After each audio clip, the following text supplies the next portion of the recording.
Добрый день, дорогие друзья! Я Рима Корнеева. Вы все привыкли видеть меня в качестве врача-косметолога, но на самом деле моя исходная медицинская специальность – эпидемиология. Я врач-эпидемиолог. И сегодня я буду с вами говорить именно от лица врача-эпидемиолога. Почему? Всех безумно волнует проблема коронавируса. Как с этим справиться и как жить в этой ситуации пандемии, которая охватила весь мир. Сегодня мы с вами обсудим, как не бояться и как сохранить свое здоровье. Цель моего выступления – не напугать, а наоборот, снизить страх, придать вам уверенности в том, что можно уберечь себя, своих близких от возможности подцепить коронавирусную инфекцию. Я с некоторых пор перестала бояться. Почему? Потому что я четко понимаю, что нужно делать. Я хорошо понимаю, какова эпидемиологическая ситуация.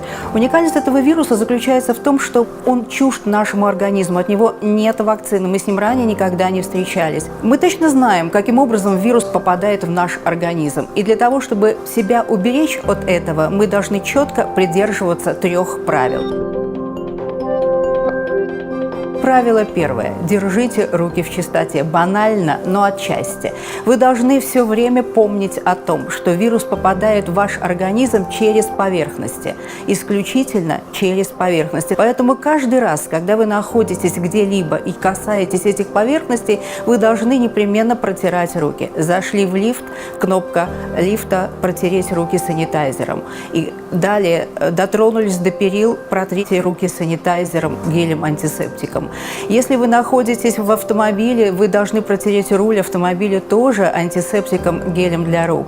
Если вы находитесь в помещении, где были другие люди, непременно нужно протереть руки. Каждый раз, как только вы касаетесь поверхности, протирайте руки.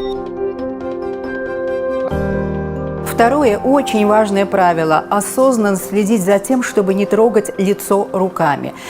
Это очень сложно делать, потому что мы это делаем совершенно рефлекторно, неосознанно. И если посчитать, то примерно 90 раз в день мы касаемся своего лица. Важно не трогать лицо руками.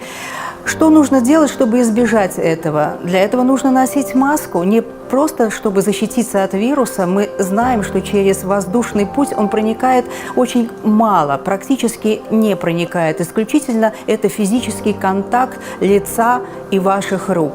Поэтому носите маску. Вы предотвратите попадание вируса на слизистые оболочки, и он не проникнет в ваш организм.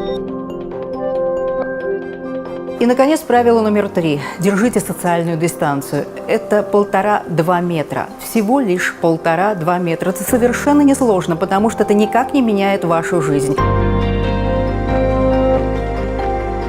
Не надо бояться окружающего мира. Достаточно соблюдать эти 3 правила. Не надо бояться вашего соседа, разносчика пиццы или человека, который работает в магазине или в аптеке. Они не враги, они герои.